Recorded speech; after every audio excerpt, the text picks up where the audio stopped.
So today is 19th October 2015 at 12 p.m. Starting the video lecture for class 10th SST. Chapter we are reading is today is the marking of Indian Constitution. I have already explained to the previous classes. हमने जहाँ तक पढ़ लिया उसके आगे हम लोग दोबारा इसको रिपीट कर लेते हैं, है ना, शुरू से इसमें कि how the Indian constitution started, what is the reason for making Indian constitution. हमने इससे पहले वह चैप्टर में देख लिया था कि कैसे ऑटोक्रेटिक गवर्नमेंट से how the autocratic government, that means autocratic means by a group or single person, है ना, एक किसी ग्रुप के द्वारा या सिंगल पर्सन के द्वारा नियम कानून बनाया जाता है जिसको सबको मानना पड़ता है, चाहे वे उसको चाहे या ना चाहे. डेमोक्रेसी में क्या होता है, ठीक इसके उल्टा एक ग्रुप ऑफ इंसान इसको बनाते हैं, लेकिन वह इंसान by the people, for the people और फ्रॉम द पीपल से चुने जाते हैं. और constitution is a set of rules, है ना, set of rules that is use to manage, manipulate and form a system, run a system and check the system. और this is constitution is just a set of rules for forming, या उसको हम लोग बोल सकते हैं frame. And next is to run system made, and last is to check means जो correction करते हैं, आपको गलत तो नहीं कर दिया, उसमें कोई अपना गलत इस्तेमाल तो नहीं कर रहा है सिस्टम्स का, जो पनिशमेंट मिलता है जिसको हम लोग कह सकते हैं जस्टिस कह सकते हैं और पनिशमेंट कह सकते हैं, which is also according to law. This is the very basic fundamental section of Indian Constitution. Let's see. When India brought the British government in freedom movement, we adopted democratic values as the basis of the struggle. अब चूँकि मैंने आपको पहले history में इसके बारे में पहले बता दिया है, ज़्यादा उसको बताऊँगा नहीं आपको. डेमोक्रेटिक रूल्स क्या होते हैं कि ब्रिटिश को अपने हिसाब से अलग थलग रूल लगाया, क्योंकि ऑटोक्रेटिक गवर्नमेंट का पार्ट डिक्टेटरशिप में हम लोग कॉलोनी थे, है कि नहीं. तो उन्होंने अपने हिसाब से अपना रूल नियम लगाया, जिससे लोगों को बड़ा तकलीफ हुआ, तो लोगों में इसके खिलाफ अब ज़्यादा ही आक्रोश होने लगा, है ना. बहुत सारे सबके पर्सनल रीजन्स होते हैं. और रॉयल फैमिली को पहले दिक्कत नहीं थी, है ना. 1600 में जब सूरत का राजा उसको परमिशन देता है, फिर अपने ईस्ट इंडिया कंपनी को बनाते हैं, फिर आर्मी डिक्लेयर करते हैं, वो सब प्रेसिडेंट मैंने को पहले समझा दिया है ना. तो वो सब करने के बाद भी जब लोग अपना एक नेशनल रूल कर लेते हैं, उस समय कैसा नियम चल रहा था, to frame, to conquer and to rule. ये क्या होता है, पहले आप प्लानिंग करके फ्रेमिंग करेंगे, फ्रेमिंग करने के बाद उसको जीत लेंगे, जीतने के बाद फिर आप रूल करेंगे. अब रूल अपने हिसाब से करेंगे जैसा किसी इंसान का मन करे. उसके किंगडम को फ़ायदा होना चाहिए. जो हार रहे हैं वो प्रिजनर्स बन रहे हैं, दूसरे जिस कंट्रीज़ को मान लो किसी ने हरा दिया है, तो उस कंट्री के लोगों को गुलाम बनाया जा रहा है ताकि वो दोबारा उठ करके रिवॉल्ट ना कर दें, है ना, बगावत ना कर दें. दूसरा कैसे, इसी से फिर नए अलग अलग कैटेगरीशन का शुरुआत हो जाता है, अपर क्लास, लोअर क्लास, फिर नोबल क्लास, फिर प्रिजनर्स ऑफ वॉर. फिर वही जब जनरेशन पार करते करते आगे चले आते हैं तो फिर गुलाम कह जाते हैं, फिर और कुछ हो गए, फिर और कुछ हो गए. तो लोगों ने इसको अपने सुविधा अनुसार क्या कर लिया, एक कैटेगरी में सीधे से बना लिया. तो कॉन्स्टिट्यूशन क्या है, इन सभी चीज़ों को, कैटेगरीशन को क्या करता है, नकार देता है, और सब के लिए इक्वल राइट्स और अपॉर्चुनिटीज़ प्रोवाइड करता है based on economy and intellectual. Education reforms ला करके और इकोनॉमिक सेक्शन बना करके उन्होंने संविधान में सही बहानों से जो वर्क हार्ड करेगा उसको सारी अपॉर्चुनिटी मिलनी चाहिए, ऐसा उन्होंने सोचकर संविधान की गणना की. देखिए, we gain independence in 1947, began preparing the blueprint of free nation on the foundation of this same democratic principles. सो इसको हम लोग क्या कहते हैं, फ्रेमिंग ऑफ इंडियन कॉन्स्टिट्यूशन, है ना. सो सिर्फ इंडियन कॉन्स्टिट्यूशन बनाने के लिए लोगों ने केवल यहीं के संविधान को बस नहीं लिखा, उनको तो पता भी नहीं था संविधान का, पहली बात तो संविधान सभा या फिर जो कॉन्स्टिट्यूशन असेंबली उसके हेड कौन थे, डॉक्टर भीमराव अम्बेडकर, ठीक है. उनके साथ 7 लोग और थे, तो 6 लोग तो अपने इधर काम की वजह से इसको बना ही नहीं पाए, उसमें पार्टिसिपेट नहीं कर. 2 लोग कहीं बाहर थे, 2 लोग अपने स्ट्रगल में थे, है ना. एक का तबीयत खराब होकर डिज़ाइन कर दिया, तो बचता केवल भीमराव अम्बेडकर ही है. जिसके ऊपर पूरे संविधान को बनाने का एक बेड़ा आ जाता है। तो वे बहुत बहुत बड़े ज्ञानी इंसान है, बहुत सारी कोशिश उन्होंने की है ना, उनकी तो मतलब सबको पता है। तो उन्होंने मल्टीपल कंट्रीज़ के अलग अलग रिवोल्यूशन को, सिस्टम को जाना, उनके फ्रीडम, डेमोक्रेटिक फ्रीडम कहाँ से शुरुआत है उसकी हिस्ट्री को खंगाला, बैकग्राउंड रिसर्च किया, और 100 साल आगे तक के लिए जो कंडीशन उन्होंने झेली थी बचपन से लेकर आज तक, है ना भाई, उन्होंने बहुत पॉवर्टी में पढ़ाई लिखाई की, अछूत साम्राज्य में गाते हैं, है ना, चमार कहलाते हैं, अनटचेबल कहलाते हैं, ST SC BC में कैटेशन हो गया बाद में आज़ादी के बाद। तो उन सब के लिए बहुत शुरू से लड़ाई झगड़ा कर ही रहे थे, है ना, लीडर थे। सो उन्होंने क्या किया, ये सब ध्यान में रखते हुए कि सभी प्रकार के वर्गों को, लोग खासकर वुमेंस को, है ना, वुमेंस को द राइट टू एजुकेशन का सब कुछ, जो उनको प्रॉपर्टी में हिस्सा से बहुत सारी चीज़ें जो वुमेंस को पहले नहीं थी, वो उन्हीं की वजह से सबको मिली है, for all the categories, specially Muslim, OBC, ST SC, है ना। तो इस तरीके से क्या होते हैं, सभी लोगों को पढ़ने लिखने का अधिकार हो गया, ठीक है। सो उन्होंने फंडामेंटल राइट्स और फंडामेंटल ड्यूटी से गणना की, है ना, और उसको संविधान में सबसे बेसिक फ्रेमवर्क दिया, the fundamental duties and the fundamental rights of the citizen should be implemented in every constitution in India. So इस तरह से उन्होंने इंडियन कॉन्स्टिट्यूशन बनाया, है ना, after studying multiple constitution around the world. Every country had its own constitution, which is a document that contains all the basic rules and principles according to which it should be ruled। अब देखिए यहाँ पर साफ साफ लिखा हुआ है, हर एक कंट्री का प्रत्येक क्या होता है, संविधान होता है, जिसके हिसाब से डॉक्यूमेंट है वो, इसके हिसाब से बेसिक रूल्स होते हैं और प्रिंसिपल्स होते हैं, जिनका इस्तेमाल करके सिस्टम को बनाया जाता है, उसको रन किया जाता है और उसको चेक भी किया जाता है, ठीक है। Every country frames its constitution according to its needs and circumstances. अब देखिए, क्योंकि भीमराव अम्बेडकर ने बहुत सारे कॉन्स्टिट्यूशंस को सुना, देखा, पढ़ा उन्होंने, है ना, लेकिन उनके अपने कंट्री कैसी स्थिति थी उसके हिसाब से उन्होंने उसको मॉडिफाई भी कर लिया, है ना। So but the constitution is not a merely collection of rules, it is a document that outlines the countries goals and priorities. अब यहाँ पर संविधान का एक और मतलब क्या हो जाता है कि वो एक क्या है, देखिए इसको और लिख लेते हैं साइड में, थोड़ा सा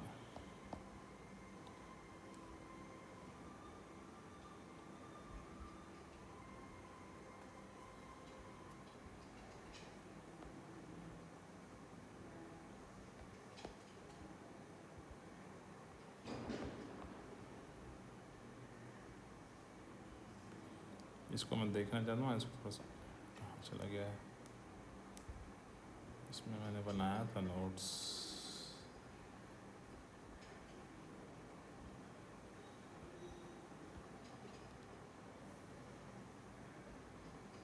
ये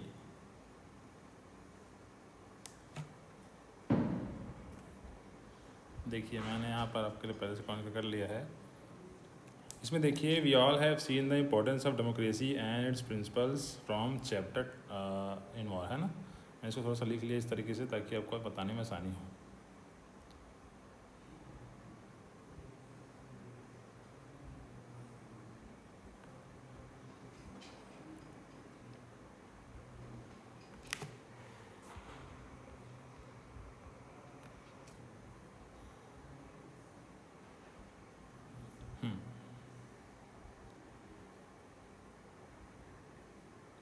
ठीक है,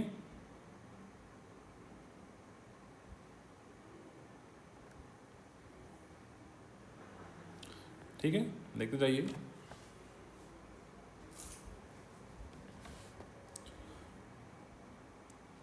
हमने यहाँ पढ़ा है कि 3 प्रकार के गवर्नमेंट होते हैं, हमने पहले पढ़ लिया। फर्स्ट ऑटोक्रेटिक गवर्नमेंट, है ना। ऑटोक्रेटिक गवर्नमेंट 2 प्रकार हैं, that is dictatorship and semi familiar. इसका मतलब होता है डिक्टेटरशिप में सिंगल पर्सन क्या करेगा, रूल नियम बनाएगा, सेट ऑफ रूल्स बनेंगे सिंगल पर्सन के द्वारा, और डिक्टेटरशिप करेगा, उसके मायने जैसे भी वैसे नियम बनाएगा। सेमी फैमिली में क्या होता है, ग्रुप ऑफ पीपल जो एक सेट ऑफ सेक्शन को क्या करते हैं, कंट्रोल करते हैं। अब इसमें ग्रुप पीपल में क्या है, अब एक दूसरे का काम को चेक करेंगे, लेकिन वो नियम को उन्होंने ग्रुप ऑफ पीपल ही बनाएंगे। जैसे सुप्रीम कोर्ट जो कोलिजियन सिस्टम है, इसी तरह से एक ग्रुप ऑफ पर्सन से, ग्रुप ऑफ फैमिली से ही जज को चुना जाता है, उसके बाहर के लोगों को नहीं चुना जाता, ठीक है। अब उसके सबके काउंटरफिट में ये सबके लोगों से परेशान होकर सबके अपने अपने नियम के अलग अलग फ़ायदे घाटे होते हैं। तो फ़ायदे किसी एक स्पेशल चीज़ों को मिल रही है, किसी कैटेगरी के लोगों को मिल रही है, तो इससे हटाने के लोगों ने क्या किया, डेमोक्रेटिक गवर्नमेंट को अपनाया, है ना। People, bye the people, for the people and from the people. अब इसमें क्या है, 3 बेसिक चीज़ें हैं, फंडामेंटल प्रिंसिपल्स, उसकी क्वालिटी क्या है, is based on the equality of everything for everyone, ठीक है, सबको सब में समानता मिले। वैल्यूज़ क्या है उसके, equal opportunities and rights for all people. Concept मतलब कि किसके ऊपर बेस्ड है वो, ये किस कॉन्सेप्ट में इसकी शुरुआत हुई, कैसे शुरुआत हुई थी इसकी, ताकि लोग जो हैं to be able to participate in any concept of life with their will, अपनी मर्जी से लोग जैसा भी जीवन जीना चाहें उसके हिसाब से, उनके हिसाब से, और उनको रोके ना, है कि नहीं। इस कॉन्सेप्ट के बेस में ये वैल्यू और प्रिंसिपल बनने लगे, है ना। बाद में चल के क्या हो गया, डेमोक्रेटिक प्रिंसिपल हो गए। अब constitution is A limited set of rules and protocols. Limited set of rules and protocols का मतलब क्या होता है, जितने सेट ऑफ रूल्स नियम दिए गए हैं उसमें उसके हिसाब से उसको प्रोटोकॉल मतलब क्या होता है, एक तरीका होता है ना, जैसे फ्रेमवर्क ऑफ सेट है तो उसको फ्रेमवर्क ऑफ रूल्स हैं उसके हिसाब से फॉलो करके उसको बनाया जाएगा। तो is use to create, manage and run any government, that is constitution. हमने यहाँ तक देख लिया है, लेट्स सी, है ना। यहाँ पर एक और सेक्शन यहाँ पर दिया हुआ है, देखिए यहाँ पर इस लाइन में, it defines the mechanism along with the rules and limits to be observe a government can use to resolve the problems of its people, ठीक है। नेक्स्ट सी, अब देखिए यहाँ पर इस ट्रायंगल को देखिए, संविधान में एक ट्रायंगल दिया हुआ है फर्स्ट प्रेमल चैप्टर में, ट्रायंगल कॉन्स्टिट्यूशन ऑफ इंडिया। मैंने आपको जिन इक्वालिटी ऑफ कॉन्स्टिट्यूशन के बारे में अभी ट्रायंगल ऑफ कॉन्स्टिट्यूशन के बारे में बता दिया था, उसको एक बार चेक करिएगा, ठीक है। नेक्स्ट सी, हमने इसको पढ़ते हुए यहाँ तक अपना सेक्शन कर लिया था। इस सेक्शन में हम फिर दोबारा इसको कंट्रोल करना चाहेंगे, यहाँ से देखिए, फिर इसको दोबारा रिपीट कर लेते हैं। In a limited sense a constitution is set of basic rules and procedures to create a state and the government system to run the state. बड़ा सिंपल है ना। फिर से यहाँ पर एक सेट ऑफ बेसिक रूल्स आ गए, प्रोसीजर तरीके प्रोटोकॉल्स हो गए, to create a state and the government system to run the state, ठीक है। बनाया जाएगा, फ्रेम किया जाएगा, फिर इसको रन किया जाएगा। In democratic system the people get together to create the state according to their needs and interest, ठीक है। अब लोगों के द्वारा, लोगों के अंदर से और लोगों को लिए ही इसको बनाया जाता है, ठीक है। They give the state some power to manage life in society so that everything run smoothly, ठीक है। अब इसमें क्या होता है, कुछ लोगों को स्पेशल पावर दे दिया जाता है ताकि वो सोसाइटी को रन कर सकें। इनको हम लोग क्या कहते हैं, हमारे कौन होते हैं, ये लीडर्स और ऑफिशियल्स, ठीक है। लीडर्स और कौन होते हैं वे, officials.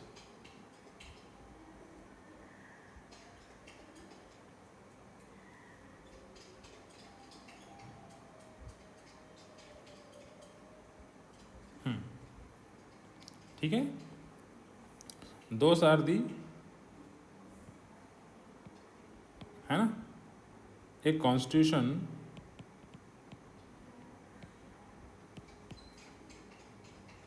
Is run by electing leaders, है ना, ऑफिशियल्स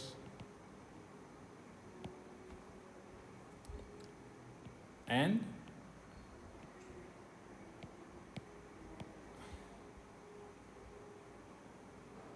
ग्रुप्स। इन तीन तरीक़ों से कॉन्स्टिट्यूशन क्या करता है, एक स्टेट को रन करने के लिए रूल्स सेट करता है और एक फ्रेमवर्क देता है। कैसे आपने फ्रेम किया कि लोगों के द्वारा, लोगों के लिए, या लोगों में से ही लोग वो होंगे जो उनके लिए नियम बनाएंगे, रूल नियम बनाएंगे, उनके इंटरेस्ट को जान करके। तो हर में क्षमता तो नहीं होती, तो क्या करते हैं, अपने लीडर चॉइस करते हैं। फिर वो लीडर्स के काम को करने के नीचे, और मान लीजिए कोई काम अच्छा करता है, वो नहीं पड़ गया है, मर जाता है, तो उसके नीचे भाई आप कुछ ऐसा ऑफिसर रखोगे जो उस नियम को क्या करेगा, फ्रेम करेगा। तो ये जो ये लोग हैं, है ना, ये क्या कहलाते हैं, legislature, those who make the law. Officials कौन होते हैं एक्चुअल में,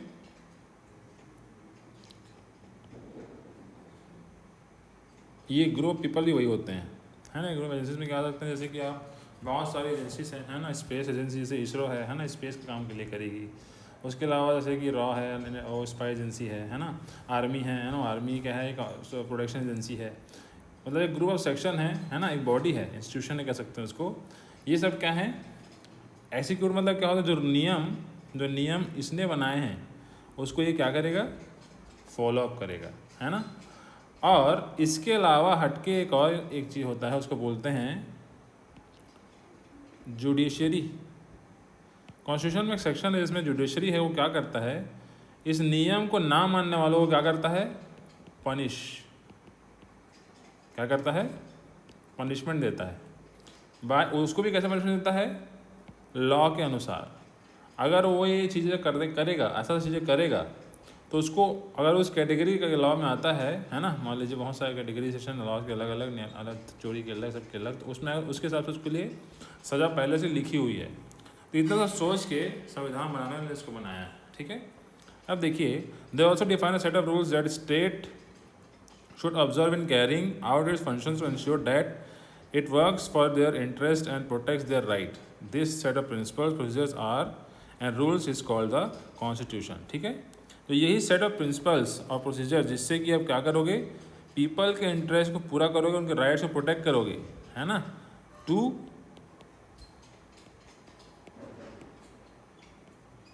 प्रोटेक्ट एंड वर्क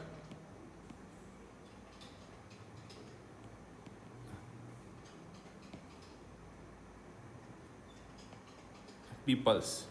इतने इसके लिए आप क्या करोगे, उसके लिए उस सेक्शन के मानदेही करोगे, ठीक है। इस तरह से क्या चलेगा, काम चलेगा। नेक्स्ट देखिए,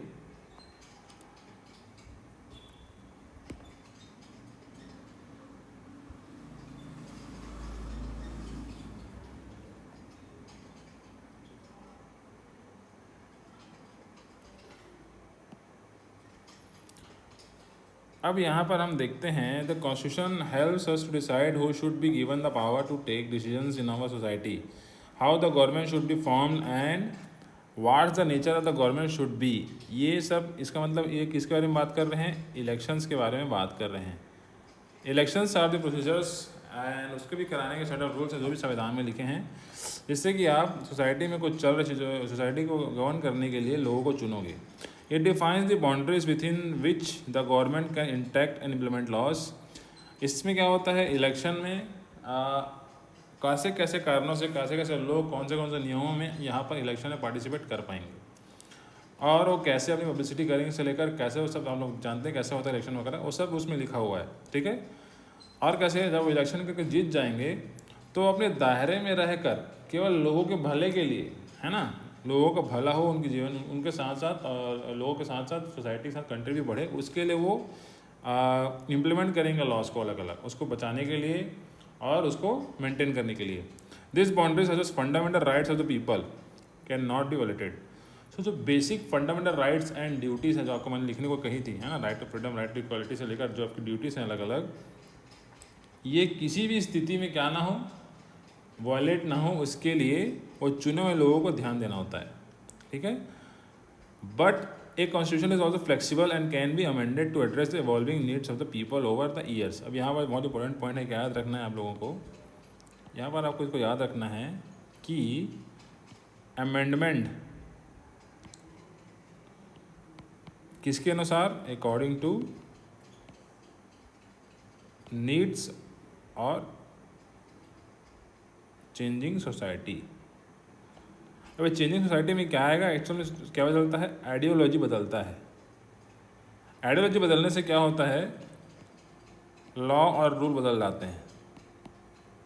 बड़ा सिंपल से एग्जांपल है, जैसे पहले महिलाओं को पढ़ने का अधिकार नहीं दिया जाता था, है ना, अब उनको पढ़ने का अधिकार है, सब जगह सब चीज़ करने का अधिकार है, तो उनके अनुसार नियम बनाएंगे, उनके सेफ्टी के लिए उनको उस वर्किंग में इन्वॉल्व करके उनको भी सेफ्टी दिया जाए, औरों की तरह, है ना, मेडिकल फील्ड इंश्योरेंस सब दिया जाए। तो ये भी क्या है, आइडियोलॉजी बदल गई लोगों की, थिंकिंग मतलब एक विचार बदल गया उनका, है ना, सोच बदल गई, तो उन्होंने नियम कानून बदल लिए। This is also known as amendment according to the needs of the people, ठीक है।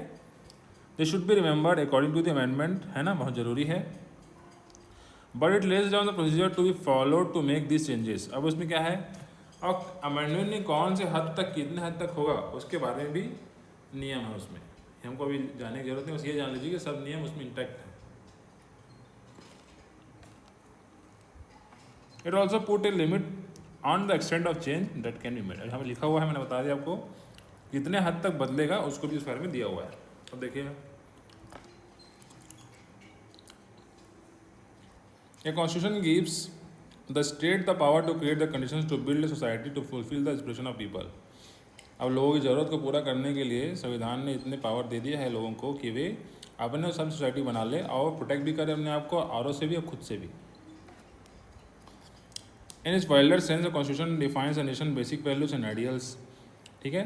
It tells us how and why people want to live together as a society, है ना। हमको बताता है कि कैसे और क्यों लोग जो हैं एक साथ रहेंगे सोसाइटी बना करके, और what they would like to do collectively, और साथ मिलकर क्या करना चाहेंगे।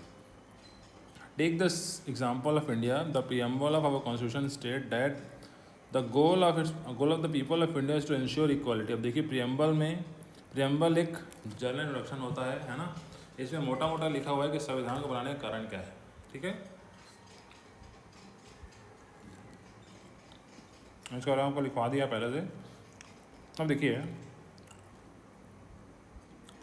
Preamble of our constitution states that the goal of the people of India is to ensure equality, justice, liberty for all citizens and promote fraternity among them, ठीक है। Equality समानता, justice न्याय, लिबर्टी मतलब खुली छूट सब चीज़ के लिए, कोई रोक टोक नहीं, for all citizens and promote fraternity मतलब क्या होता है, भाईचारा, ठीक है।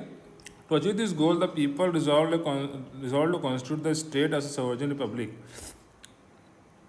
दैट इज सोशलिस्ट, है ना। इसके लोगों ने क्या किया, स्टेट को एक आज़ाद देश घोषित कर लिया, जिसमें सोशलिस्ट मतलब क्या होता है, सभी सामाजिक के लोग क्या होंगे, सुरक्षित रहेंगे। सोशल मतलब क्या होता है, उनके लिए सभी राइट सबके लिए बराबर होंगे, है ना। डेमोक्रेटिक मतलब क्या होगा, उन्हीं के द्वारा उन्हीं के लिए उन्हीं में से लोग चुनकर उसको चलाएंगे।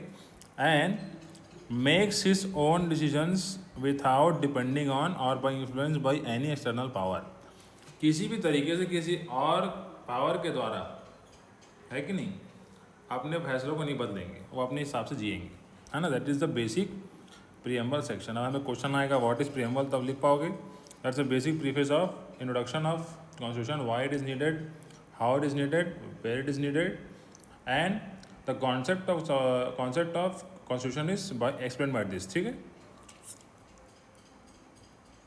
अब तो क्वेश्चन लिख लीजिए।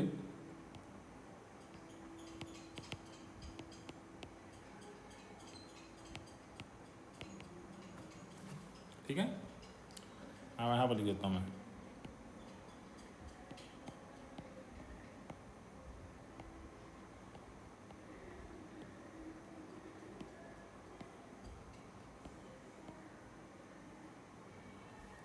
प्रीफेस और जनरल इंट्रोडक्शन,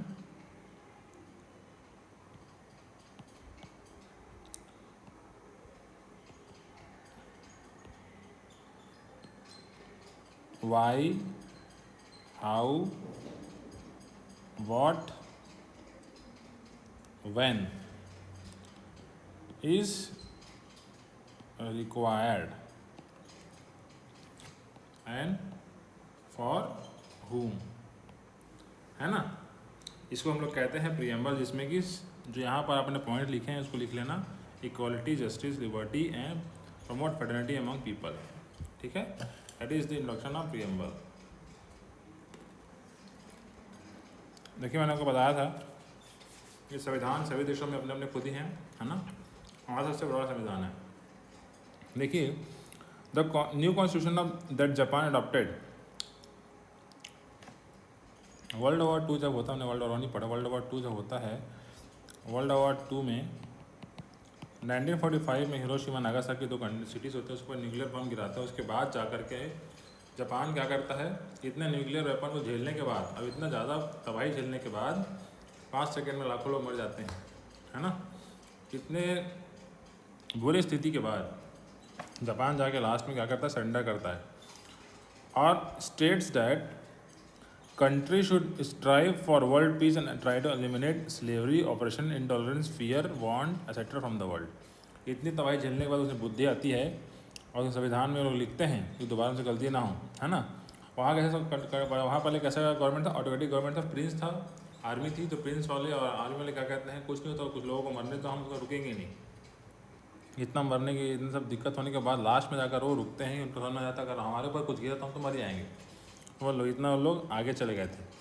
तो जब लोग जो है ऑटोक्रेटिक गवर्नमेंट को हटा के डेमोक्रेटिक गवर्नमेंट अपनाते हैं, तो वहाँ पर वो लोग उसको साफ साफ लिखते हैं कि हम अपने कंट्री में वर्ल्ड पीस चाहेंगे, मतलब हमारी कंट्री जो वर्ल्ड पीस मेंटेन करने में हेल्प करेगी और किसी भी स्थिति में स्लेवरी, गुलामी, दबाव किसी और के ऊपर, है ना। और कैसा, एक दूसरे को इंटरनल मतलब क्या होता है, वो अच्छा प्रगति कर रहा है, वो प्रगति कर रहा है दूसरा कंट्री, तो उसको हम लोग सह नहीं पाते, है ना, मतलब टॉलरेट नहीं कर पाते, वैसा इंटॉलरेंस को बर्दाश्त नहीं करेंगे, है ना, समझ आए कि नहीं। और कैसे, मतलब वो अपना कंट्री अगर प्रगति कर रहा है तो उसको अपने कंट्री मेहनत में प्रगति कर, तो हमको झाड़ा नहीं करने जाएंगे, हम भी मेहनत करके प्रगति करेंगे, है कि नहीं। डर में नहीं जिएंगे और किसी चीज़ की चाहत के लिए हम दुनिया को अपने घसीटेंगे नहीं, हम अपने में क्या करेंगे, इंडिपेंडेंट हो जाएंगे, डिपेंडेंट हो जाएंगे, है ना। उसी तरह नेपाल क्या करता है, नेपाल में डेमोक्रेसी स्टैब्लिश कर दो 2008 में, टू रिप्लेस मोनार्की। मोनार्की मतलब क्या होता है, डिक्टेटरशिप का एक और नाम क्या है, जैसे डिक्टेटरशिप है वैसी ही एक दूसरा टर्म होता है, उसको बोलते हैं मोनार्की। इसमें परिवारवाद चल रहा होता है, नेपोटिज्म चल रहा होता है ना, जो रॉयल फैमिली सुनते हैं इसी में आ जाता है। तो it began task for preparing a constitution, forming constitutional assemblies for the purpose the people wanted to end the authoritarian rule. इसका मतलब होता है, अथॉरिटेरियन मतलब क्या होता है, डिक्टेटरशिप में मोनार्की की बात कर रहा है, और फ्यूडल मोनार्की, है ना, ये परिवारवाद जो चल रहा होता है। अब जो मान लीजिए पीएम है, जैसे इंग्लैंड में भी चलते रहते हैं, इसमें क्या है, जैसे वहाँ एक रॉयल फैमिली है, एलिजाबेथ रॉयल फैमिली आज भी चले आ रहा है, प्राइम मिनिस्टर बनेगा, सब चीज़ बनेगा, सब चीज़ इलेक्शन भी होगा, लेकिन सब चीज़ उस परिवार के नीचे होगा, वही उस कंट्री का सुप्रीम क्या है, अथॉरिटी है।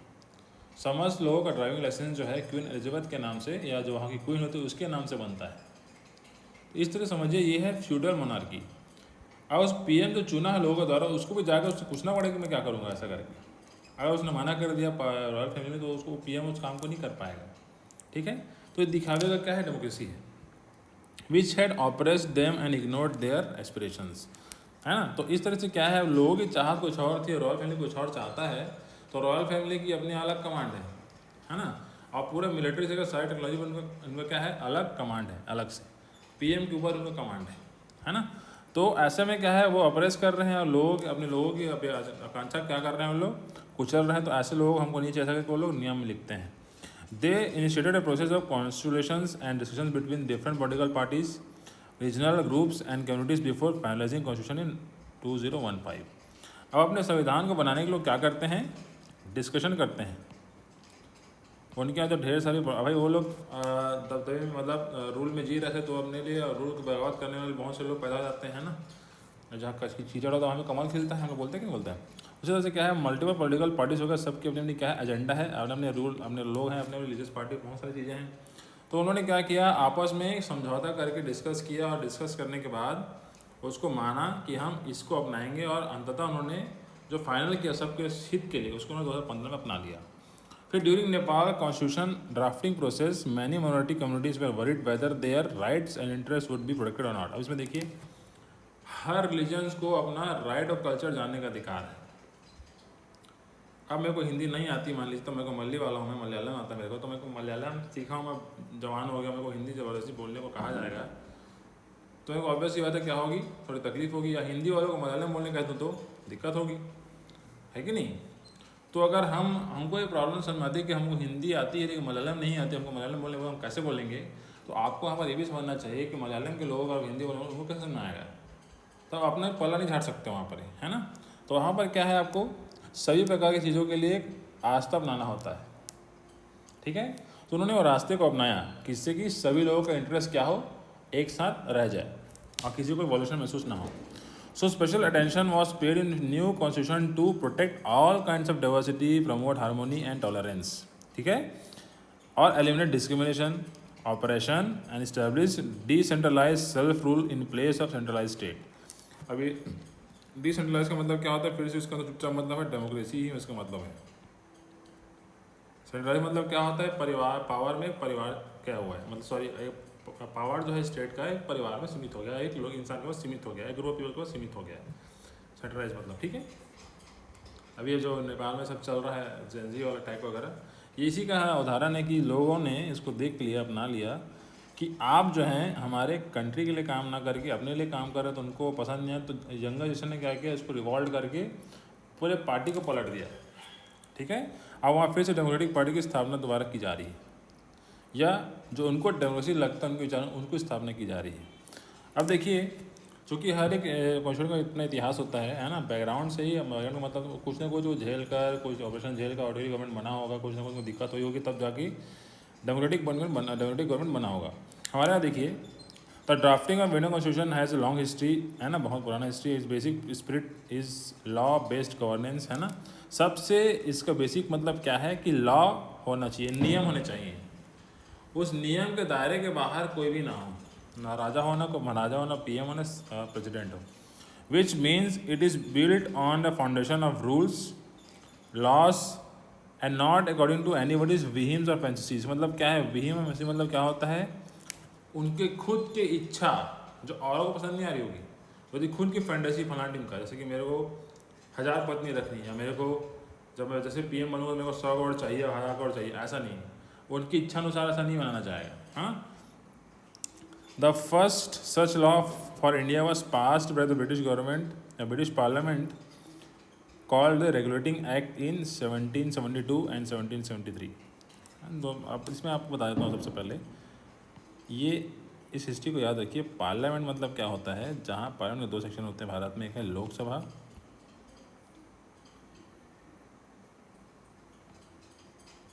सभा,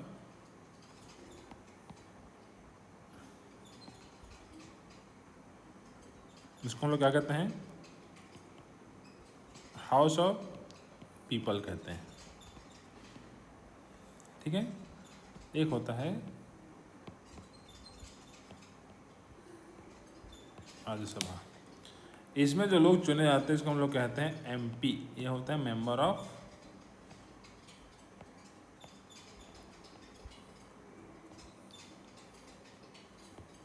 पार्लियामेंट, है ना। राज्यसभा में इलेक्शन का तरीका ऐसा होता है कि जो प्रेसिडेंट जो होते हैं वो अलग अलग कम्युनिटीज़ के लोगों को, अलग लोगों को फिट करने के लिए, और जो लोकसभा में नहीं जा पाते उनके हित करने के लिए, और उस स्टेट या उस कंट्री को रिप्रेजेंट करने के लिए राज्यसभा बनाते हैं, जो है क्या है, ये है हाउस ऑफ टैलेंट। यहाँ टैलेंटेड लोग हैं जो अच्छा काम कर रहे हैं, सोशलिस्ट में काम के लीडर बन गए हैं, सबको बिना इलेक्शन के चुनकर यहाँ रखा जाता है, ठीक है। अब ये दोनों ही पार्टी बहुत ज़रूरी है ना। इसमें जो एमपी जीत गए हैं वे भी होते हैं, है ना, और अपने अपने काम करते हैं, ठीक है। ये सबको प्रोसीजर को हम बाद में डिटेल में, अभी इतना जान के रखिए आप कि इसमें जो डायरेक्ट एमपी चुने आते हैं वे चले आते हैं, और इसमें कम होते हैं, ठीक है। इसको अलग से चुना जाता है और अलग लोग इसमें रहते हैं। उसी तरह स्टेट में क्या होता है, स्टेट में क्या होता है, वो होता है विधानसभा, होता है विधान परिषद, ठीक है। ये है house of people of state. State में चुने हुए लोग इसमें आएंगे, और इसमें वे लोग जाएंगे जो अलग से चुने जाएंगे।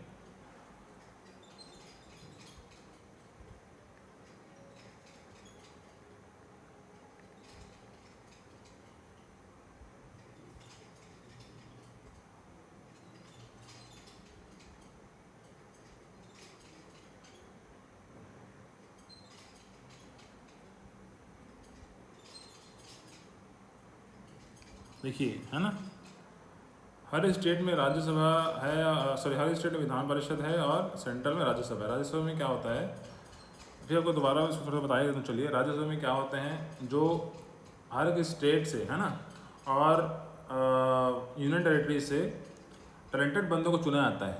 कितने लोगों को चुना जाता है, इसकी मैक्सिमम होती है लोकसभा की कितनी होती है, 545 तक मान लीजिए। एक कुछ और होती है, उसको बाद में बताएंगे। इसका मान लीजिए इतने एक्चुअल में चुनकर आते हैं, इसमें कितने होते हैं, 233। ये वे लोग हैं जो अपने अपने फील्ड में, literature, science, art, social service से लेकर अन्य जो अलग अलग टैलेंटेड लोग हैं, उनको इसमें क्या मिलता है, एक पहचान मिलता है, ताकि वे देश के फैसले में आकर के अपना योगदान दे सकें, ठीक है। उसी तरह स्टेट के जो लोग होंगे, जो टैलेंटेड होंगे अलग अलग फील्ड्स में, उनको इस विधान परिषद में रखा जाएगा, ठीक है। और जब बाकी जो डायरेक्ट चुनकर लोग आते हैं हम लोग क्या कहते हैं, MLA, मेंबर ऑफ लेजिस्लेटिव, है ना, असेंबली। ठीक है, चलिए, जो उसके लिए पहला लॉ पास करता है गवर्नमेंट, वो क्या है, रेगुलेटिंग एक्ट 1772-1703, है ना। उसमें उस समय क्या था, उस समय तक, है ना, 1773 तक इस जो ब्रिटिश का जो कंपनी, उसका नाम क्या है, ईस्ट इंडिया कंपनी। कौन सा कंपनी, ईस्ट इंडिया, यहाँ पर लिखा है, सब में लिखने की जरूरत नहीं, ईस्ट इंडिया कंपनी उसका नाम है। उसने ऑल ओवर, मतलब बहुत सारे मुख्य पार्ट्स हैं, है ना, इंडिया के, वहाँ पे कब्जा कर लिया था। अब ये लॉ क्या था एक्चुअल में, ये लॉ बता रहा है कि किस तरीके से आप भारत में राज्य करेंगे। इसका मतलब क्या होता है, rule, and how it should be answerable to the British government, और जो राज्य चल रहा है वो किस तरीके से ब्रिटिश पार्लियामेंट को आंसर करेगा। ये ब्रिटिश पार्लियामेंट किसके बारे में बात कर रहे हैं, वो जो ब्रिटिश पार्लियामेंट जो ब्रिटेन में बना हुआ है, वो लोग नियम अपने कॉलोनीज के लिए बना रहे हैं। उन कॉलोनीज को जो नियम बनाए गए हैं, कैसे कॉलोनीज को चलाया जाएगा, कौन कौन तरीकों से, किस तरीके से फ्रेमअप किया जाएगा, है ना, उस सेट ऑफ सिस्टम्स को रूल करने के लिए भी उन्होंने इस रेगुलेटिंग एक्ट को पास किया। ठीक है। The discussions about the constitution began in pre independence India. इसका मतलब क्या है, जैसे ही भारत में अब लोगों ने क्या किया भाई, अब कितने समय तक लोग किसी रूल को झेलेंगे, कहीं ना कहीं से बगावत निकल ही आती है। तो उस समय जब प्री इंडिपेंडेंस शुरू होता है, तो उसी समय से सभी को समान अधिकार देने के लिए और सही ढंग से काम करने के लिए, ताकि लोग नियम को फॉलो करें। नियम में क्या होता है, नियम आपने फॉलो कर रहे हैं तो नियम से सबको फायदा होगा। अगर लॉलेस हो जाए, है ना, तो कोई भी कहीं से अगर उसको डिस्टर्ब करे, आपने कुछ बनाया, घर को आग तोड़ दिए, आप उसको शिकायत किससे करोगे। तो सबको जिम्मेदारी दे दी गई कि आप लॉ बनाओगे, आप उसको एग्जीक्यूट कराओगे, और आप क्या करोगे, लॉ तोड़ने को सजा दोगे। ठीक है। At that time, the main focus was on how the East India Company should rule in India, that was seeking greater autonomy and freedom, and how it should be made answerable to the British government. उस समय सबसे main focus यही था कि उस समय बहुत सारे अलग अलग स्टेट से 439 स्टेट्स होते हैं। जब भारत आज़ाद होता है तो उसको पटेल जी 21 स्टेट्स में कन्वर्ट करते हैं। सरदार वल्लभ पटेल, इसको हम लोग क्या कहते हैं, इसीलिए आयरन मैन ऑफ इंडिया, है ना। ये 439 पिछले स्टेट्स होते हैं, और भी ज़्यादा थे लेकिन मुख्य इतने थे। ठीक है। तो प्रिंसली स्टेट्स के राजा है, तो राजा उसमें भगवान है भैया लोगों के लिए, तो जनता के लिए भगवान। तो नियम जो बना रहे उसको फॉलो कर रहे हैं, फॉलोअप चल रहा है। तो वहाँ पर क्या चलता था, अलग चलता था। अभी हम लोग जैसे स्टेट पढ़ते हैं, हमें पता है तो कहाँ पढ़ेंगे, विलेज के बाद टाउन आएगा, टाउन के बाद फिर आएगा थोड़ा ब्लॉक आएगा, है ना, बड़ा, मतलब बहुत सारे ग्रुप ऑफ विलेजेस को हम लोग क्या कह देते हैं, ब्लॉक कह देते हैं, तहसील कह देते हैं। ठीक है। फिर एक टाउन को, जो विलेज से ज़्यादा जो सुविधा होगी उसको लोग हम लोग सेंटर बना देते हैं। ऐसे ज़्यादा तहसील हो गया, है ना। उसका मतलब वही ब्लॉक हो गया। उसके बाद फिर अलग अलग ब्लॉक मिलाकर एक डिस्ट्रिक्ट बनता है, डिस्ट्रिक्ट मिलाकर स्टेट बनता है, स्टेट मिलाकर कंट्री बनती है। सिंपल सा। ठीक है। अब क्या है, ये जो नीचे सिंपल पॉइंट से लेकर ऊपर जाने तक का तरीका है ना, इसको पहले जमाने में लोग क्या कहते थे, एम्पायर। क्या कहते थे, एम्पायर कहते थे।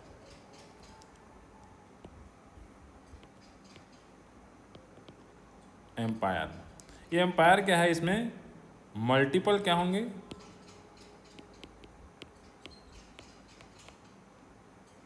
या कंट्री हो सकती है,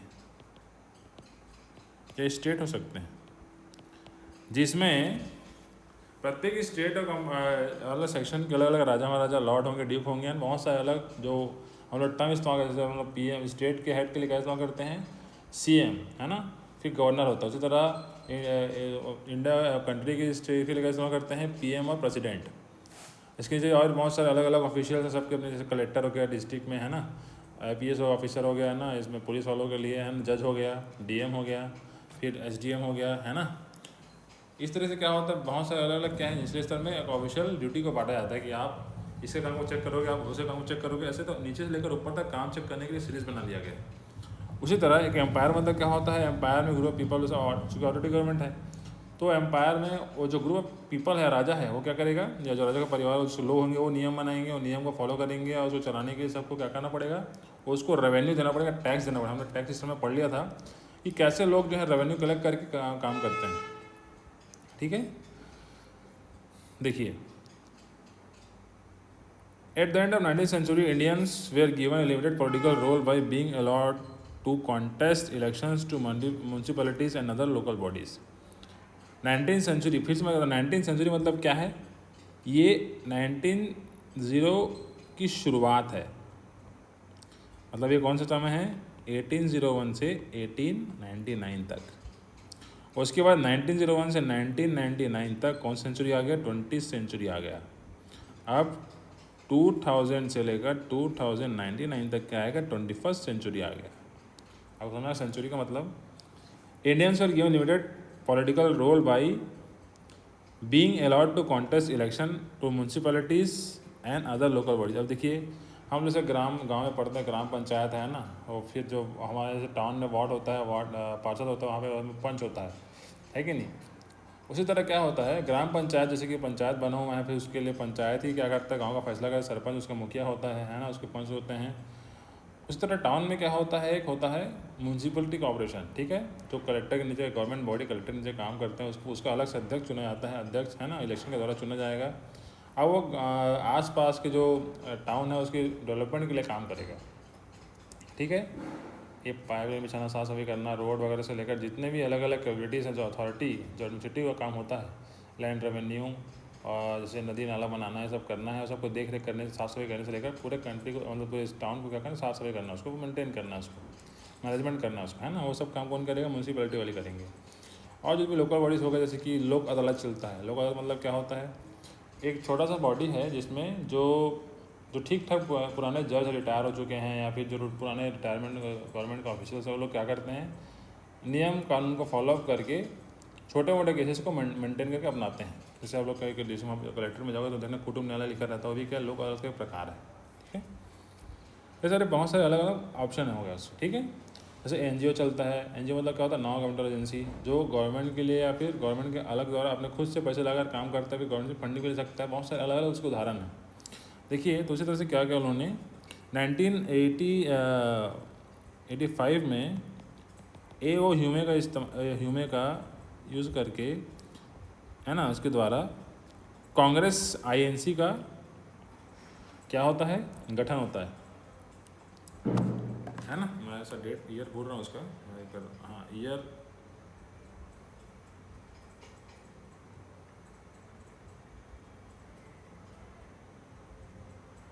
हाँ सही कहा मैंने, 1885 में ही AO ह्यूमे द्वारा इंडियन नेशनल कांग्रेस का खोज होता है, या उसको बनाया जाता है, गठन होता है, खोज करिए, गलत करिए मैंने, और फॉर्मेशन होता है, ठीक है। ये पॉलिटिकल पार्टी है, जो इंडियन पॉलिटिकल पार्टी, इसमें ब्रिटिश के भी लोग थे और इंडियन के भी लोग थे, है ना। अब इस तरह से क्या होता है, इंडियन लोगों को भी ब्रिटिश पार्लियामेंट में अपनी बातचीत रखने का अवसर मिला था। भाई इतने बड़ी कंट्री को आप आसानी से चला नहीं पाओगे, है ना। मान लो लोग बगावत करने लग गए तो उसको मेंटेन कैसे करोगे। तो सबसे आसान तरीका क्या होता है, डिवाइड एंड रूल करने का। आपके ही लोगों को कुछ हिस्सेदारी में आपको कुछ फेवर कर दिया गया, आप फेवर ले रहे हो, इसलिए अब आप इतना से मेहनत कर रहे, हाथ में आपको फेवर मिल रहा है, उस मेहनत को ले लोगे और शांत हो जाओगे, है ना। आपको तरीका मिले कि आप हमारे तक बात पहुंचाओ, तो वो शांत हो गए। तो in 1885 the freedom fighters demanded bigger political role in the government, इसलिए वहाँ पर, इसमें पार्टी का नाम नहीं दिया है, आप बताया तो वहाँ पर लिख लीजिए। 1885 में क्या होता है, AO ह्यूमे द्वारा INC बनाया जाता है, Indian National Congress. A large number of Indians were already employed in the administration in the country. So बहुत सारे लोगों को पहले ही एडमिनिस्ट्रेशन, मतलब जो ब्रिटिश गवर्नमेंट है उसमें जो गवर्नमेंट की बॉडी है ना, जैसे हम लोग कलेक्टर सब पढ़ रहे हैं, आर्मी वाले, पुलिस थाने जितने भी हो गए, उसमें सबको रोल मिलेगा तो पहले ही, है ना। जैसे आर्मी को तो भाई बनाने वाले, आपको आर्मी की मैंने अलग कहानी सुनाई है ऑलरेडी, है कि नहीं। So at the time when their number was large and growing, a small segment of the population had also been given the right to elect their own representatives in the government. इसके अलावा इस section of segment को खुद से अपना leader चुनने के लिए, या फिर रिप्रेजेंटेटिव, मतलब हम उनकी बात को वो लीडर बनाएगा। इसलिए इस तरह से गाँव में, टाउन में सरपंच होता है, इसी तरह ब्रिटिश गवर्नमेंट के लिए बात पहुँचाने के लिए, एक लीडर चुनने के लिए अलाउ कर दिया गया, ताकि जो भारतीय लोग हैं, है ना, जो राजा महाराजा हैं, उनके आवाज़ को, उनके इसको, बातचीत को, उनके जो विचार हैं, उनको गवर्नमेंट तक पहुंचाया जा सके। But power still less on the hands of British, ठीक है। With the final authority of being viceroy and the governors of the province. अब इसमें क्या है, ऐसे हमारे यहाँ भी प्रेसिडेंट है, प्राइम मिनिस्टर नहीं होता था, है ना, प्राइम मिनिस्टर प्रेसिडेंट है अभी, तो उस समय पहले क्या होता सिर्फ वायसरॉय, है ना, वायसरॉय जो है पूरे कंट्री को चलाएगा, वही सबसे मेन आदमी है। इसके अलावा स्टेट के अलग अलग और गवर्नर हैं, स्टेट जैसे हमारे यहाँ स्टेट में सीएम, उस समय सीएम होगा, गवर्नर होगा, सीधे सीधे गवर्नर हुआ करता था, ठीक है। प्रोविंस मतलब क्या, एक्चुअल में एम्पायर में जो स्टेट को हम लोग क्या कहते हैं, प्रोविंस कह देते हैं, ठीक है ना। एम्पायर जब हम लोग जब पहले आर्टिकल में एम्पायर का हम पढ़ते हैं, उस समय जो स्टेट है उसको हम लोग क्या कहते हैं, province. The situation change towards the end of the first world war. देखिए क्या होता है, फर्स्ट वर्ल्ड वॉर जब होती है तो हमने पढ़ा है कि इंडियन को भी, चूँकि इंडिया क्या है, इंग्लैंड का क्या है, कॉलोनी, तो वहाँ के लोगों को ज़बरदस्ती वहाँ आर्मी में भेजा जाएगा ताकि उनके लड़े, है ना, स्केपगोट की तरह। So the first world war when democratic wave swept through the most countries across the globe. अब उसी दौरान होता है फर्स्ट वर्ल्ड वॉर में कि डेमोक्रेटिक जो प्रिंसिपल हैं वे पूरे दुनिया में एक लहर मारते हैं, लहर की तरह जागृत होते हैं कि हमको ऑटोक्रेटिक गवर्नमेंट से लोग परेशान हो गए। भाई ऑटोक्रेटिक गवर्नमेंट लोगों ने चॉइस किया, लोगों ने वॉर में कूदा। मैंने पढ़ा था पहले फर्स्ट वर्ल्ड वॉर में कि लोग अपने शुरुआत में तो आते हैं कि बाद में क्या होता है, जब उनके फैमिली का लॉस होता है, लोग देखते हैं भुखमरी सब दोबारा बढ़ते लगा है, उनका लॉस होते जा रहा है, तो क्या करते हैं, ऑटोक्रेटिक गवर्नमेंट को हटाकर डेमोक्रेटिक गवर्नमेंट बनाना चाहते हैं, ठीक है ना, कि उस परिवार के उसको नहीं मानेंगे, इसके ग्रुप ऑफ पीपल को नहीं मानेंगे, हम अपना लीडर खुद चुनेंगे, खुद ही राज्य चलाएंगे, ठीक है, क्योंकि लोगों को अपनी ज़रूरतें पता चल गई थी क्या करना है। इसे देखिए अब क्या, India too began demanding government elected on the basis of universal suffrage that was answerable to the people. इसमें यूनिवर्सल सफरेज मतलब क्या होता है, इसका मतलब होता है कि वे लोग जो उन्हीं में चुने जाएं और उन्हीं को क्या करें, आंसर करें। In 1928, Indian political parties jointly constituted a committee under the chairmanship of Motilal Nehru to draft a constitution for India। उसी तरह इसकी शुरुआत भी करते हैं 1928 में। इंडियन पॉलिटिकल पार्टीज अलग, बहुत सारी पॉलिटिकल पार्टीज आती हैं, है ना, तो मैंने INC को बताया, फिर मुस्लिम में आता है, अभी बहुत सारे अलग पार्टी, स्वराज पार्टी है कि नहीं, जो इन्हीं की शुरुआत, इन्हीं की पार्टी थी। उन्हें बहुत सारे पार्टी लोग मिलकर क्या करते हैं, 1928 में इंडियन कॉन्स्टिट्यूशन बनाने का ट्राई करते हैं और उनके चेयरमैन मोतीलाल नेहरू को चुनते हैं। द कमेटी सबमिटेड इस रिपोर्ट ऑन 10 अगस्त 1928 और उसके मेन पॉइंट्स क्या थे, ऑटोनोमस गवर्नमेंट। अब देखिए ऑटोनोमस गवर्नमेंट मतलब क्या होता है, with domain stages under British rule. इसका मतलब है ऑटोनोमस मतलब होगा इंडिपेंडेंट, इसका मतलब क्या होता है, इंडिपेंडेंट। कैसा गवर्नमेंट, ये ऑटोनोमस गवर्नमेंट कॉन्सेप्ट को इसीलिए आया क्योंकि ब्रिटेन में ऐसा चलता था, है ना, वो इसमें रॉयल पार्टी चल रही थी कि वहाँ पर ऑलरेडी क्या थे, 2 पॉलिटिकल पार्टी चलती थी और उनके यहाँ पे लोकसभा राज्यसभा का गठन पहले से हो चुका था। तो लोग वहाँ पढ़ने आते हैं, है ना, वहाँ पढ़ने तो उसको देखते, तो उसी का डिमांड लोग करते हैं कि ठीक है हम रॉयल परिवार के नीचे, फिर ब्रिटिश गवर्नमेंट नीचे रहेंगे भले, लेकिन हम भी अपने ऑटोनोमस गवर्नमेंट को चलाएंगे, भले उनको आंसर करेंगे, ये चलेगा, ठीक है।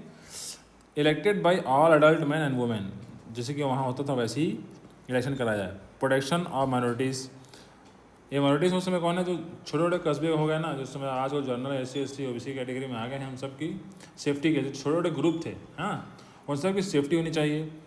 Citizens right such as freedom of expression, religious freedom, freedom of peaceful assembly, right to form association and unions, secularism, ये सब मिलना चाहिए, है ना। उस समय उनको अपने बातों को रखने का फ्रीडम होना चाहिए, आंदोलन करने का अवसर मिलना चाहिए, रिलीजियस फ्रीडम होना चाहिए, धार्मिक छूट मिलनी चाहिए, है ना, और कहीं बार भी वो असेंबली कर सकते हैं, आंदोलन कर सकते हैं और कभी गठन बना सकते हैं, यूनियन बना सकते हैं अपने काम को करने के लिए, है ना। सेकुलरिज्म मतलब क्या, उनको सब क्षेत्रों में सिक्योरिटी चाहिए, ये सब क्या है उनका डिमांड था। लास्ट क्या था, reorganisation of states on a linguistic basis. Linguistic मतलब क्या होता है, लैंग्वेज बेस्ड, ठीक है। चूँकि उसने बहुत सारे अलग अलग पिछले स्टेट्स से उन्होंने क्या किया, जिस राज्यों में या जिन चीज़ों में जैसे ज़्यादा राज्य, जैसे कि मैंने आपको बताया था छत्तीसगढ़ जब बनता है तो 2 डिस्ट्रिक्ट उड़ीसा के संबलपुर में, मतलब जो संबलपुर में सोचते हैं 2 डिस्ट्रिक्ट जो छत्तीसगढ़ को उड़ीसा में चले आते हैं और उड़ीसा के 2 डिस्ट्रिक्ट छत्तीसगढ़ में चले आते हैं।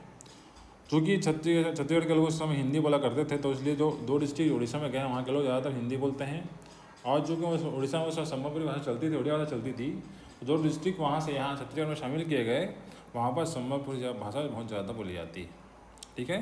तो आप समझ सकते हैं कि लैंग्वेज से कितना फ़र्क पड़ता है। तो उन्होंने क्या किया, ये डिमांड की कि अलग अलग लैंग्वेज जहाँ बोले जाते हैं, तो जितना ज़्यादा लैंग्वेज इस एरिया में बोला जा रहा है उसको स्टेट बना दिया जाए। तो ये 4 बेसिक क्या है उनके डिमांड्स थे। तो आप क्वेश्चन में लिख सकते हैं, what are the basic demands for, जैसे क्वेश्चन लिख लीजिए,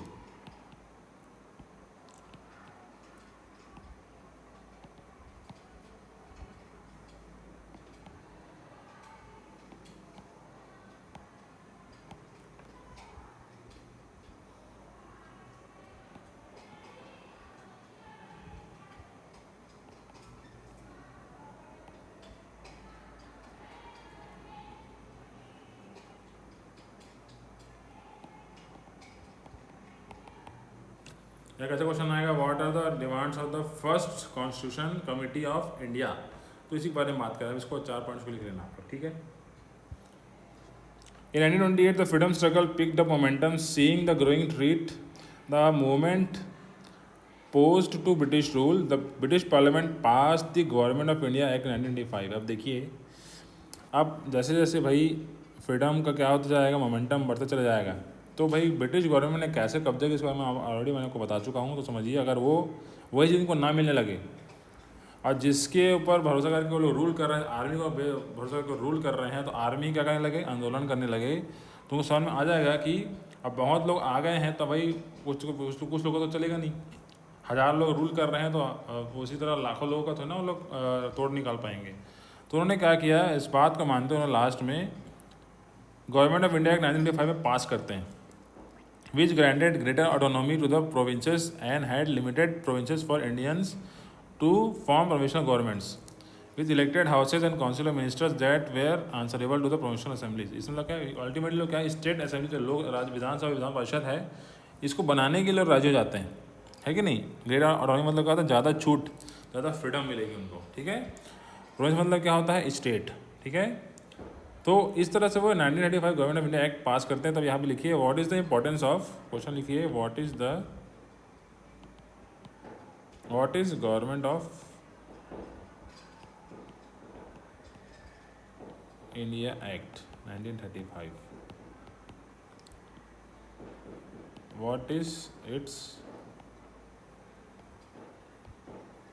इंपॉर्टेंस। ये आपके लिए क्या है, होमवर्क है, ठीक है। इसको नेट में सर्च करके लिखना आप लोग, ये इंपॉर्टेंस इसमें लिखा हुआ ऑलरेडी, ठीक है। Many provisions of this act were later incorporated into the Constitution of Independent India। अब इसी में से बहुत सारे जो नियम बनाए जाते हैं, कौन से नियम, जो गवर्नमेंट ऑफ इंडिया एक्ट में जो पास नियम होते हैं, है ना, उसी को बाद में भारत के संविधान में इंक्लूड किया जाता है, ठीक है। इंक्लूडिंग फॉर एग्जाम्पल क्या दिया है, the division of authority between federal, central and provisional government. तो हम लोग जानते हैं सेंट्रल गवर्नमेंट और स्टेट गवर्नमेंट अलग होता है, सेंट्रल गवर्नमेंट का अलग दबदबा होता है, स्टेट का अलग होता है ना। सेंट्रल गवर्नमेंट एक एम्पायर की बॉडी की तरह होता है, जो स्टेट गवर्नमेंट टैक्स और नियम लगा करके इसको फॉलो अप कराता है, ठीक है। Formation of council of ministers by the majority party and answerability of government to the legislative houses, reservation of seats for the depressed classes etcetera. इसमें अल्टीमेटली क्या था, दिस इज द बेसिक, जो government of India act हो क्या actually हम लोग क्या कहते हैं, बेसिक कॉन्स्टिट्यूशन, जिसको हम लोग आगे कहते हैं फर्स्ट कॉन्स्टिट्यूशन भी कहते हैं, अंडर ब्रिटिश रूल। इसी को first step of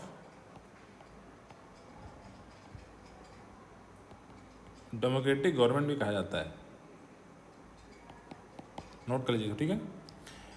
But the 1935 also differed in some important aspects from the constitution that independent India and later British। मतलब ये उस समय बना था, अब इंडिपेंडेंट इंडिया में कैसे अभी ऑब्वियसली फर्क तो आएगा। इंडिपेंडेंट इंडिया में जब संविधान बनाते हैं उसमें ब्रिटिश लोग होते नहीं हैं, तो अपने हिसाब से लोग बनाते हैं, अपने लिए बनाते हैं। और 1995 में क्या था, ब्रिटिश रूल को पावर में रखते हुए ध्यान में रखकर उसको बनाया गया था, ठीक है। For one it is limited to the, अब इसमें पूछेगा कि डिफरेंस क्या पूछता है, इसमें क्वेश्चन कैसा आता है, क्वेश्चन आपके बोर्ड में आता है what is the difference between 1935 act and 1953 act of constitution, है ना। तो इसको लिखना आप लोग, ठीक है। It is limited to the right to vote to very small section of people. सिर्फ 10% लोगों को पॉपुलेशन के वोट करने का अधिकार था, मात्र 10% कौन थे, जो ऑलरेडी पावर में थे, पहले नोबल राजा महाराजा थे, है ना, जिनके पास शिक्षा ज़्यादा थी। तो कोई मिला के डिप्रेस क्लास के लोगों को तो अवसर ही नहीं मिला इसमें। Where the constitution gives every citizen ever 21 years of the right to vote. जो लेकिन इसके अलावा जो 1953 का जो एक्ट बी आर अम्बेडकर पास करते हैं, उसमें सभी लोगों को जो 21 साल के ऊपर में उसको अधिकार है कि वोट करें, जब किसी भी क्लास के रहें। They also the act also reserve some seats for religious basis, है ना। इसके अनुसार क्या है, जो 1985 का एक्ट था वो कुछ रिलीजियस बेसिस में क्या कर रहा था, सीट रिजर्व करा था, किसका, इलेक्टेड पीपल का, है ना, फॉर देयर रिलीजियस डोमिनेशन, उनकी धार्मिक भावनाओं को आगे लाने के लिए, उनके रीजन के लोगों को आगे रखने के लिए, ताकि अपनी बात को पहुंचा सके। मुस्लिम, सिख, क्रिश्चियंस को वोट देने का अधिकार दिया गया। The most important, the elected government had only limited autonomy because British viceroy and the governor retain the power to dissolve the elected assembly. अब इस एक्ट का सबसे घाटा क्या था कि आपको आज़ादी तो दे, लेकिन आज़ादी लिमिटेड है। अगर हमको कोई काम जमा नहीं तो आपको निपटा देंगे, फिर नया बॉडी बना लेंगे, ठीक है। तो इसीलिए उस समय जो नियम तो किसके नहीं थे, ब्रिटिश वायसरॉय गवर्नर्स के ऊपर थे, तो पावर में रहते थे ना, वो कभी भी असेंबली को क्या कर सकते थे, या जो गवर्नमेंट इलेक्ट होता था है ना, उस असेंबली को, असेंबली मतलब जितने भी लोग उस गवर्नमेंट में बनकर आए हैं स्टेट से सबके, उसको हटा करके नया असेंबली बना सकता था, ठीक है। इस तरीके से क्या था, वो पूर्ण रूप से इलेक्टेड गवर्नमेंट जो है ब्रिटिश कंट्रोल से इंडिपेंडेंट नहीं था। तो Congress party gained the majority in most of the provincial assemblies following the elections held in 1987 under the 1995 act formed the government in those provinces. अब क्या करता है, जो कांग्रेस पार्टी है उसी को सबसे ज़्यादा मेजॉरिटी में उस समय अलग अलग स्टेट में सब जगह बहुत सारी पार्टियों के इस समय, तो कांग्रेस पार्टी को सबसे ज़्यादा क्या मिलता है, वोट मिलते हैं, और वे गवर्नमेंट बनाते हैं उन अलग अलग राज्यों में, ठीक है। But this system of dual government did not last for long. अब देखिए, आप कुछ अच्छे नियम बनाएंगे और ब्रिटिश को फ़ायदा नहीं हो तो ब्रिटिश नियम को बदल देगा, तो ये बहुत समय तक चलता नहीं है। For 1942 the quit India movement है ना, द क्विट इंडिया मूवमेंट मतलब क्या होता है, Bharat Chhodo Andolan has gain momentum and the sustain hostility of the people to British rule soon left Britain with no other option but to grant independence and quit country. यहाँ ऐसा लिख दिया गया है कि 1942 में जब ब्रिटिश गवर्नमेंट जो है इंडिया में क्विट इंडिया मूवमेंट चलता है, सभी लोग आ जाते हैं और एक साथ आंदोलन के लिए करते रहते हैं, तो ब्रिटिश गवर्नमेंट जो है इसको बस ऑप्शन नहीं बचता और वो इंडिपेंडेंस कंट्री को प्रोवाइड करते हैं। इसका ये पूर्ण सही नहीं है। इसका मुख्य कारण ये है कि सेकेंड वर्ल्ड वॉर उस समय चल रहा होता है और ब्रिटेन बहुत ज़्यादा घाटे में चल रहा होता है, उनका इतने लोग साधन नहीं होते कि वे अपनी कॉलोनीज़ पे हेल्ड आउट कर सकें। और कॉलोनी में ऑलरेडी ज़बरदस्त आंदोलन के लिए मार्च चल रही है, आंदोलन चल रहा है, लोग उसके खिलाफ है, कॉपरेट नहीं करेंगे तो आप रूल कैसे करोगे और कितने लोग को मारोगे। तो ये आर्मी वाले भी इसमें चले आए थे, जिसकी वजह से ब्रिटेन को कंट्रोल कर रहा था। राजा महाराजा लोग भी नहीं चल पा रहे थे, क्योंकि भाई जनता राजा के खिलाफ बगावत करी तो राजा क्या करेगा, है कि नहीं। तो इस तरीके से क्या हो रहा है, कई राज्यों में तो राजा मानना छोड़ दिए लोग। सो ये सब कारण कैसे हो गया कि कंट्री ब्रिटेन जो है भारत में कब्जा यानी कंट्रोल नहीं कर, इसलिए उनको ज़बरदस्ती जाना पड़ा, ठीक है, हार मान के। तो हमारा समय और लक भी साथ देके मान के चलिए। एक क्वेश्चन को देखिए, what are difference between the 1995 act and the constitution of independent India, what was the reason for this difference. मैंने आपको बता दी, इसको आप लिखना, ठीक है। Note it, this is SW, फिर मैं बताऊँगा आपको।